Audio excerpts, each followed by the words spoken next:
Mysuru sandal soap ಅರ್ಪಿಸುವ ಸಂಚಾರಿ. Mysuru sandal soap ಭಾರತದ ಹೆಮ್ಮೆ, ವಿಶ್ವದ ಆಯ್ಕೆ.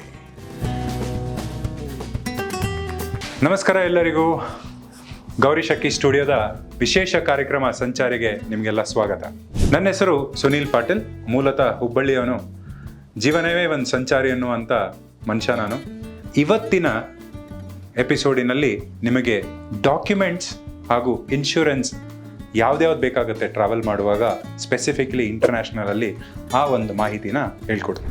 ನಿಮ್ಮ ಹತ್ರ ಪಾಸ್ಪೋರ್ಟ್ ಇದೆಯಾ ಇಲ್ವಾ? ಈ ವಿಡಿಯೋ ನಿಮಗಾಗಿ. ಡಾಕ್ಯುಮೆಂಟ್ಸ್ ಅಂದರೆ ಏನೇನು ಬೇಕಾಗುತ್ತೆ, ಇವಾಗ ಡಾಕ್ಯುಮೆಂಟ್ಸ್ ಎಲ್ಲಿ ಬೇಕಾಗುತ್ತೆ, ಆಮೇಲೆ ಯಾವ ರೀತಿ ಡಾಕ್ಯುಮೆಂಟ್ಸ್ ನಿಮಗೆ ಬೇಕಾಗುತ್ತೆ. ಸೊ ನೀವು ನ್ಯಾಷನಲ್ ಟ್ರಾವೆಲ್ ಮಾಡುವಾಗ, ನೀವು ಫ್ಲೈಟ್ ತೊಗೊಂಡು ಹೋದಾಗ ನೀವು ಅಫ್ಕೋರ್ಸ್ ನಿಮ್ಮ ಒಂದು ಐಡೆಂಟಿಟಿನ ತೊಗೊಂಡು ಹೋಗ್ಬೇಕು. ಆಧಾರ್ ಆಗಿರಲಿ, ಪ್ಯಾನ್ ಕಾರ್ಡ್ ಆಗಿರಲಿ, ಡ್ರೈವಿಂಗ್ ಲೈಸೆನ್ಸ್ ಆಗಿರಲಿ. ಅದೇ ಇಂಟರ್ನ್ಯಾಷನಲ್ ಹೋಗುವಾಗ ನಿಮಗೆ passport, the most decorated identity proof of a citizen is passport. ಈ ರೀತಿ ನಮ್ಮ ದೇಶದ ಒಂದು ಪಾಸ್ಪೋರ್ಟ್ ಕಾಣುತ್ತೆ. ಅದಲ್ಲದೆ ಯಾವ್ಯಾವ ಡಾಕ್ಯುಮೆಂಟ್ಸ್ ಬೇಕಾಗುತ್ತೆ, ವೀಸಾ ಅನ್ನೋದೇನು, ಟ್ರಾವೆಲ್ ಇನ್ಶೂರೆನ್ಸ್ ಯಾಕೆ ತೊಗೋಬೇಕು, ಆಮೇಲೆ ಪಾಸ್ಪೋರ್ಟ್ ಎಲ್ಲಿ ಅಪ್ಲೈ ಮಾಡಬೇಕು, ಅದರದ್ದೆಲ್ಲ ಮಾಹಿತಿಯನ್ನು ಈ ಎಪಿಸೋಡಿನಲ್ಲಿ ನೀವು ತಿಳ್ಕೊತೀರ. ಪಾಸ್ಪೋರ್ಟ್ ಬೇಕೇ ಬೇಕಾಗತ್ತೆ ಎಲ್ಲರಿಗೂ. ಆ 195 ದೇಶಗಳಲ್ಲಿ 194 ದೇಶಗಳಿಗೆ ನಿಮಗೆ ಪಾಸ್ಪೋರ್ಟ್ ಬೇಕಾಗುತ್ತೆ. ಆ ಒಂದು ದೇಶ ಪಾಸ್ಪೋರ್ಟ್ ಇರಲಾರ್ದೆ ಟ್ರಾವೆಲ್ ಮಾಡುವಂಥ ದೇಶ ನೇಪಾಲ್ಗೆ ನಿಮಗೆ ಪಾಸ್ಪೋರ್ಟ್ ಬೇಡ, ನಿಮಗೆ ಬೇಕಾಗಿರೋದು ಆಧಾರ್ ಕಾರ್ಡ್. ಸೊ ಪಾಸ್ಪೋರ್ಟ್ ಯಾವ ರೀತಿ ಅಪ್ಲೈ ಮಾಡಬೇಕು, ಪಾಸ್ಪೋರ್ಟ್ ಎಷ್ಟು ರೀತಿಗಳ ಪಾಸ್ಪೋರ್ಟ್ ಇದೆ, ನಮ್ಮ ಇಂಡಿಯನ್ ಪಾಸ್ಪೋರ್ಟು, ಅದನ್ನೆಲ್ಲ ತಿಳ್ಕೊಳ್ಳೋಣ ಬನ್ನಿ. ನಿಮ್ಮ ಹತ್ರ ಪಾಸ್ಪೋರ್ಟ್ ಇಲ್ಲಲ್ಲ, ನೀವು ಬರಬೇಕಾಗಿರುವಂಥ ವೆಬ್ಸೈಟ್ passportindia.gov.in. ಈ ರೀತಿ ವೆಬ್ಸೈಟ್ ಕಾಣುತ್ತೆ. ವೆಬ್ಸೈಟಲ್ಲಿ ತುಂಬಾ ಸೆಲ್ಫ್ ಎಕ್ಸ್ಪ್ಲನೇಟರಿ ಇದೆ. ನೀವು ಯಾರೋ ಏಜೆಂಟಿಗೆ ಕಾಲ್ ಮಾಡಿ, ಇನ್ನೊಬ್ಬರಿಗೆ ಯಾರಿಗೋ ಕಾಲ್ ಮಾಡಿ, ಅದೆಲ್ಲ ಜಂಜಟ ಮಾಡುವಂಥ ಅವಶ್ಯಕತೆಯೇ ಇಲ್ಲ. ಇಷ್ಟು ಡೀಟೇಲ್, ಇಷ್ಟು ಬ್ಯೂಟಿಫುಲ್ ಆಗಿದೆ ಅಂದರೆ ನೀವಿಲ್ಲಿ ರಿಜಿಸ್ಟರ್ ಮಾಡ್ಕೊಳ್ಳಿ, ಇಲ್ಲಿ ಹೋಗ್ಬಿಟ್ಟು ಅಪಾಯಿಂಟ್ಮೆಂಟ್ಸ್ ಚೆಕ್ ಮಾಡ್ಕೊಳ್ಳಿ. ಕರ್ನಾಟಕದಲ್ಲಿ ಪಾಸ್ಪೋರ್ಟ್ ಸೇವಾ ಕೇಂದ್ರಗಳಂತ ತುಂಬಾ ಇದೆ. ಬೆಂಗಳೂರಲ್ಲಿ 2 ಇದೆ, ಹುಬ್ಳಿಯಲ್ಲಿ 1 ಇದೆ, ನಿಮ್ಮ ಡಿಸ್ಟಿಕ್ಕಲ್ಲಿ ಯಾವುದಿದೆ ಅನ್ನೋದನ್ನ ಈ ಡೀಟೇಲಾಗಿ ತಿಳ್ಕೊಬೋದು. ನಿಮ್ಮ ಊರಲ್ಲಿ ಪಾಸ್ಪೋರ್ಟ್ ಸೇವಾ ಕೇಂದ್ರ ಇಲ್ಲ ಅಂದರೆ ನಿಮ್ಮ ಪೋಸ್ಟ್ ಆಫೀಸ್, ಏನು ಹೆಡ್ ಪೋಸ್ಟ್ ಆಫೀಸ್ ಇರುತ್ತೆ ನಿಮ್ಮ ಡಿಸ್ಟಿಕ್ದು, ಅದೇ ನಿಮ್ಮ ಪಾಸ್ಪೋರ್ಟ್ ಸೇವಾ ಕೇಂದ್ರ. ಎಕ್ಸಾಂಪಲ್, ಕೋಲಾರ ಪಾಸ್ಪೋರ್ಟ್ ಸೇವಾ ಕೇಂದ್ರ ಎಲ್ಲಿದೆ ಹೇಳಿ? KGF ಪೋಸ್ಟ್ ಆಫೀಸೇ ಅದರದ್ದು ಪಾಸ್ಪೋರ್ಟ್ ಸೇವಾ ಕೇಂದ್ರ. ಸೊ ತುಂಬಾ ಸೆಲ್ಫ್ ಎಕ್ಸ್ಪ್ಲನೇಟರಿ ಇದೆ. ಆಮೇಲೆ ಎಲ್ಲರದ್ದು ಜೀವನದಲ್ಲಿ ನೀವು ಸುತ್ತುತ್ತೀರೋ ಇಲ್ವೋ, 10 ವರ್ಷ ವ್ಯಾಲಿಡಿಟಿ ಇರುತ್ತೆ ಪಾಸ್ಪೋರ್ಟು. ಇಟ್ಕೊಳ್ಳಿ, ಏನೋ ಒಂದು ಅವಕಾಶ ಬಂತು, ಹೋಗಬೇಕು, ಆದರೆ ಪಾಸ್ಪೋರ್ಟ್ ಇಲ್ಲ ಅಂದಾಗ ಅದಕ್ಕೂ ಒಂದು ಉಪಾಯ ಇದೆ. ಅದಕ್ಕೆ ತತ್ಕಾಲ್ ಸರ್ವಿಸ್ ಅಂತ ಹೇಳ್ತಾರೆ. ನಿಮಗೆ 4 ದಿನದಲ್ಲಿ ನಿಮಗೆ ಪಾಸ್ಪೋರ್ಟ್ ನಿಮ್ಮ ಕೈಯಲ್ಲಿರುತ್ತೆ.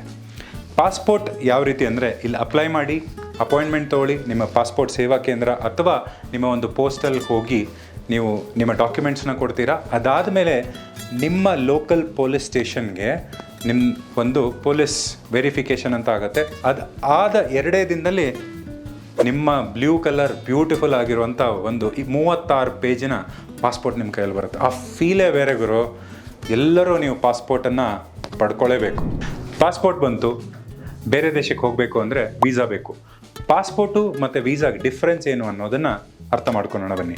ಪಾಸ್ಪೋರ್ಟ್ ಅನ್ನೋದು ನಮ್ಮ ದೇಶ ಕೊಟ್ಟಿರುವಂಥ ಒಂದು ಡಾಕ್ಯುಮೆಂಟು, ನೀವು ಬೇರೆ ದೇಶಕ್ಕೆ ಹೋಗಬಹುದು ಅನ್ನುವಂಥ ಒಂದು ವ್ಯಾಲಿಡೇಷನ್. ವೀಸಾ ಅನ್ನೋದು ನಮ್ಮ ದೇಶಕ್ಕೆ ನೀವು ಬರ್ಬೋದು ಅನ್ನುವಂಥ ಡಾಕ್ಯುಮೆಂಟ್ ಆ ದೇಶ ನಿಮಗೆ ಕೊಡುತ್ತೆ. ಸೊ ವೀಸಾಗಳಲ್ಲಿ ಕೆಲವು ಡಿಫ್ರೆಂಟ್ ಟೈಪ್ಸ್ ಆಫ್ ವೀಸಾ ಇದೆ, ಅದನ್ನು ಅರ್ಥ ಮಾಡ್ಕೊಳ್ಳೋಣ ಬನ್ನಿ. ಒಂದು visa on arrival. Visa on arrival ಏನು ಅಂದರೆ, ನಿಮಗೆ ಡಾಕ್ಯುಮೆಂಟ್ ಏನೂ ಬೇಡ, ನೀವು ಫ್ಲೈಟ್ ಟಿಕೆಟ್ ತೊಗೊಳ್ಳಿ, ನೀವು ನಿಮ್ಮ ದೇಶದಿಂದ ನಮ್ಮ ದೇಶಕ್ಕೆ ಬನ್ನಿ, ನಾವು ನಿಮಗೆ ಬನ್ನಿ ಸಾರ್ ಅಂತ ಕೊಡೋದೇ ಆನ್ ಅರೈವಲ್ ವೀಸಾ. ಇನ್ನೊಂದು ಆನ್ ಅರೈವಲ್ ವೀಸಾ ಫ್ರೀ ಇರುತ್ತೆ, ಇನ್ನೊಂದು ಪೇಡ್ ಆನ್ ಅರೈವಲ್ ವೀಸಾ ಇರುತ್ತೆ. ಸೊ ಆ ದೇಶಕ್ಕೆ ಹೋಗಿಯೇ ನಿಮಗೆ ಸಿಗುವಂಥ ವೀಸಾ ಒಂದು ಕಂಟ್ರಿನಲ್ಲಿ ಫ್ರೀ ಇರುತ್ತೆ, ಒಂದು ಕಂಟ್ರಿನಲ್ಲಿ ಪೇ ಮಾಡ್ಬೋದು. ನಮ್ಮ ದೇಶದ ಪಾಸ್ಪೋರ್ಟ್ಗೆ ಯಾವುದು visa on arrival, free visa on arrival ಇದೆ, ಅದನ್ನು ತೋರಿಸ್ತೀನಿ. ಕೆಲವು ಎಕ್ಸಾಂಪಲ್ ಬಂದು, ಇವಾಗ ಮಾರಿಷಸ್, ಮಾಲ್ಡೀವ್ಸ್ ನಿಮಗೆ visa on arrival free visa ಕೊಡ್ತಾರೆ. ಕೆಲವು ದೇಶ ನಿಮಗೆ ಬನ್ನಿ, ನಾವು ನಿಮಗೆ ಆನ್ ಅರೈವಲ್ ವೀಸಾ ಕೊಡ್ತೀವಿ, ಬಟ್ ನೀವು ನಮಗೆ ಪೇ ಮಾಡಬೇಕು ಅನ್ನೋದು ಇಂಡೋನೇಷ್ಯಾ. ನೀವಲ್ಲಿ ರೀಚ್ ಆದಮೇಲೆ $35 ಕೊಟ್ಟಾದಮೇಲೆ ನಿಮಗೆ ನಿಮ್ಮ ಪಾಸ್ಪೋರ್ಟಲ್ಲಿ ವೀಸಾ ಅನ್ನೋದು ಹಾಕ್ತಾರೆ. ಇನ್ನೊಂದು ETA ಅಂತ ಇರುತ್ತೆ. ETA ಅಂದರೆ ಎಲೆಕ್ಟ್ರಾನಿಕ್ ವೀಸಾ ಅಂತ ಕೊಡ್ತಾರೆ. ನೀವು ಅದನ್ನು ಅಪ್ಲೈ ಮಾಡಿದ್ದು ಕೆಲವು 3-4 ದಿನ ಆದಮೇಲೆ ಅಪ್ರೂವ್ ಆಗಿ ಬರುವಂಥದ್ದೇ ಎಲೆಕ್ಟ್ರಾನಿಕ್ ವೀಸಾ. ಇವಾಗ ಸಿಂಗಪುರ್ ಆಗಿರ್ಬೋದು, ತಂಜಾನಿಯಾ ಆಗಿರ್ಬೋದು, ಆಮೇಲೆ ಕೆಲವು ಆಸ್ಟ್ರೇಲಿಯಾದಿದೆ. ಆ ರೀತಿ ETA ವೀಸಾ ಅಂತಲೂ ಇದೆ. ಇನ್ನೊಂದೇನು ಅಂದರೆ ಕ್ರೂಷಲ್ ವೀಸಾಸ್ ಅಂದರೆ European visa, Schengen visa, UK visa, US visa. ಅದಕ್ಕೆ ನೀವು ಇಷ್ಟು ದೊಡ್ಡ ಡಾಕ್ಯುಮೆಂಟ್ ಸಬ್ಮಿಟ್ ಮಾಡಿ ನಾನು ಅರ್ಹಪ್ಪ ನಿನ್ನ ದೇಶಕ್ಕೆ ಬರಬೇಕು ಅನ್ನುವಂಥ TDS ಪ್ರಾಸೆಸ್ ಇರುತ್ತೆ. ಆ ದೇಶಗಳು ಬಂದುಬಿಟ್ಟು ಶೆಂಗೆನ್ ವೀಸಾ ಅಂದರೆ ಯುರೋಪ್ ಸುತ್ತೋದಾಗಿರಲಿ, UK, ಆಮೇಲೆ ನಿಮ್ಮ US ಅಲ್ಲಿ ನಿಮಗೆ ಲಿಟ್ರಲಿ ಇಂಟರ್ವ್ಯೂ ಮಾಡ್ತಾರೆ, ಯಾಕೆ ಹೋಗ್ತಿದೆಯಾ ನನ್ನ ದೇಶಕ್ಕೆ ಅಂತ. ಈ ರೀತಿಯಾದಂಥ ವೀಸಾಗಳಿರ್ತವೆ.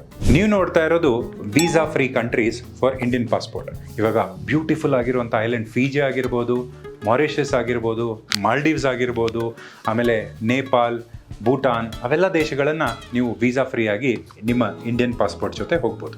ಪಾಸ್ಪೋರ್ಟ್ ಆಯಿತು, ವೀಸಾನೂ ಸಿಕ್ತು. ಇನ್ನೊಂದು ಇಂಪಾರ್ಟೆಂಟ್ ಡಾಕ್ಯುಮೆಂಟು ಟ್ರಾವೆಲ್ ಇನ್ಶೂರೆನ್ಸ್.